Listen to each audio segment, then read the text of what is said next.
नमस्कार. आयुर्वेदिक औषधी वनस्पती या चॅनलमध्ये आपले स्वागत आहे. या चॅनलद्वारे आपण विविध आयुर्वेदिक औषधी वनस्पतींचे व्हिडिओ बघत असतो. आज आपण अशाच एक व्हिडिओ पाहणार आहोत जो आपल्या आरोग्यासाठी अत्यंत फायदेशीर आहे. आपल्याला जुन्यात जुना खोकला असेल किंवा दमा असेल, अस्थमा असेल किंवा छातीत कफ साचून राहत असेल, फुफ्फुसाला इन्फेक्शन झाले असेल किंवा फुफ्फुसामध्ये कफ भरला असेल किंवा फुफ्फुसात कफ साचून खोकला येत असेल तर तो बरा करण्यासाठी अगदी सोपा घरगुती उपाय आहे. तो आपण घरच्या घरी अगदी सहज करू शकतो. यासाठी आपल्याला हा उपाय अतिशय महत्त्वाचा आहे. आपण हा उपाय एकदा जरूर करून बघा. यासाठी आपल्याला 1 चमचा मेथी दाणे लागणार आहेत. मेथी दाण्यामध्ये सॅफोलिन, थायमिन आणि नियासिन मोठ्या प्रमाणावर असते, जे आपली रोगप्रतिकारक शक्ती वाढवण्यासाठी अत्यंत फायदेशीर आहे. यामध्ये आपण 1 ग्लास पाणी टाकून चांगलं उकळून घ्यायचं आहे. त्यानंतर या काढ्यासाठी आपल्याला दुसरा जो घटक लागणार आहे, साधारणतः आपल्याला 1 ते 1.5 इंचापर्यंत आलं लागणार आहे. ते किसून यामध्ये आपण घालून हा काढा बनवणार आहोत. वाढवते.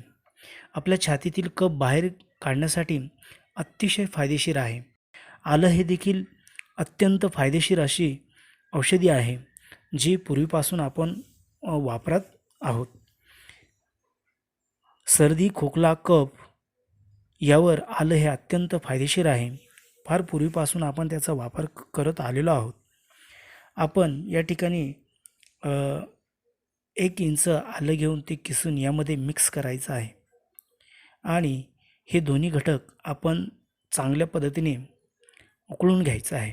मित्रांनो, हा जो काढा आहे, आपण या काढ्यामध्ये 1 ग्लास पाणी टाकलेलं आहे आणि कुठलाही काढा म्हटला की तो काढा तयार करत असताना आपण तो मंद गॅसवर उकळवायचा आहे आणि त्यातील निम्म पाणी शिल्लक राहील इथपर्यंत तो काढा उकळवायचा आहे आणि उकळल्यानंतर त्याचा आपण आपल्या आरोग्यासाठी वापर करायचा आहे.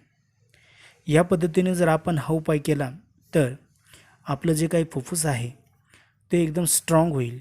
त्याची जी काही ऑक्सिजन शोषून घेण्याची कार्यक्षमता आहे ती एकदम स्ट्रॉंग होते. तसेच यामुळे रक्तात देखील ऑक्सिजन शोषण्याची क्षमता वाढते. तसेच रक्तातील शुगर मेंटेन राहण्यासाठी हा उपाय अत्यंत फायदेशीर आहे. आपण हा उपाय जरूर करून बघा.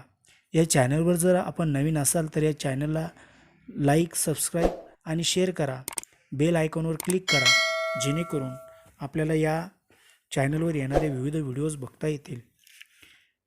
व्यवस्थितरित्या काढा या ठिकाणी झाल्यानंतर आपल्याला व्यवस्थितरित्या गाळणीने तो गाळून घ्यायचा आहे आणि गाळून घेतल्यानंतर आपल्याला या काढ्यामध्ये अजून एक तिसरा घटक टाकायचा आहे. तो घटक देखील अत्यंत फायदेशीर आहे.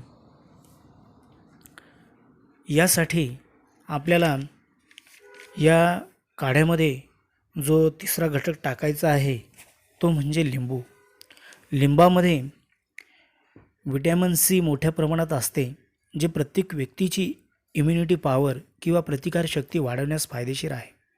लिंबू हा गुणधर्माने ॲसिडिक आहे, परंतु तो मेथीदाणे व आले याच्या काढ्यात मिसळल्यानंतर तो शरीरात जाऊन अल्कलाईन म्हणून काम करतो.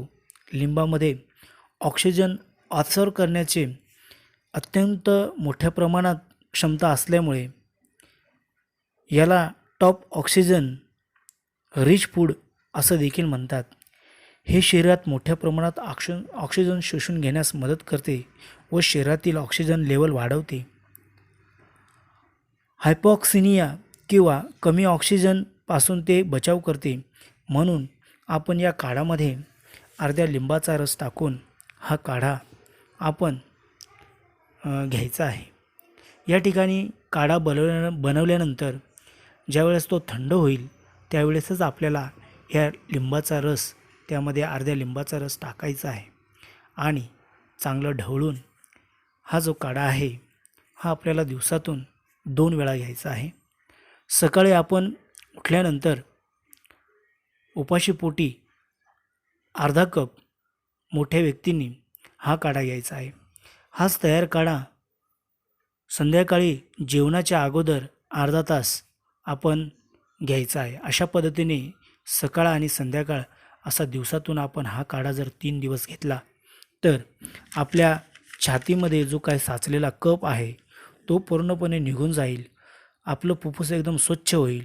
तसेच आपल्याला सर्दी, खोकला, ताप, पडसे यापासून आराम मिळेल.